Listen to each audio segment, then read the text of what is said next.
Êtes-vous capable de reconnaître un écrivain à sa ponctuation? C'est le défi lancé aux internautes par un journaliste scientifique du Monde. Sur son blog Passeur de sciences, Pierre Barthélemy a publié une série de travaux réalisés par un chercheur américain, Adam Calhoun. Ce spécialiste des neurosciences a pris plusieurs grands classiques de la littérature, les a débarrassés des mots et n'en a gardé que la ponctuation. Le résultat de cette expérience est presque une empreinte en creux de chaque écrivain. Ici, par exemple, énormément de virgules, très peu de points. Vous avez peut-être reconnu les phrases tentaculaires de Marcel Proust. Et si vous vous replongez dans les romans de Céline, vous verrez qu'il use sans restriction des points de suspension. C'est l'image du jour, des manifestants barricadés à l'intérieur d'une bibliothèque. Ça se passe dans le sud de Londres. Depuis une semaine, une quarantaine d'adultes et d'enfants occupent jour et nuit leur bibliothèque de quartier. Ils entendent ainsi empêcher sa fermeture définitive.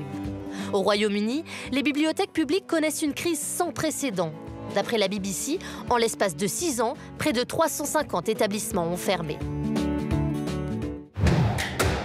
C'est le premier roman moderne et il est réputé inadaptable. Don Quichotte devrait pourtant être porté à l'écran par le réalisateur Terry Gilliam qui en rêve depuis 25 ans. Au début des années 2000, il avait essayé d'adapter le chef-d'œuvre de Cervantes avec notamment Jean Rochefort et Johnny Depp. Mais le tournage avait viré au cauchemar. Problèmes techniques, météorologiques et autres, le projet fut finalement abandonné. Mais le roman de Cervantes a continué à fasciner Terry Gilliam. Le tournage est prévu en septembre prochain. Il aurait eu 100 ans cette année. Roald Dahl pourrait bien être l'une des vedettes de la Croisette. Son roman Le Bon Gros Géant, paru en 1982, vient d'être adapté par Steven Spielberg. Et il se murmure qu'il sera présenté hors compétition au prochain Festival de Cannes. Voici d'ailleurs les toutes premières images de la bande-annonce. C'était l'heure des ombres, quand le croque-mitaine se montre.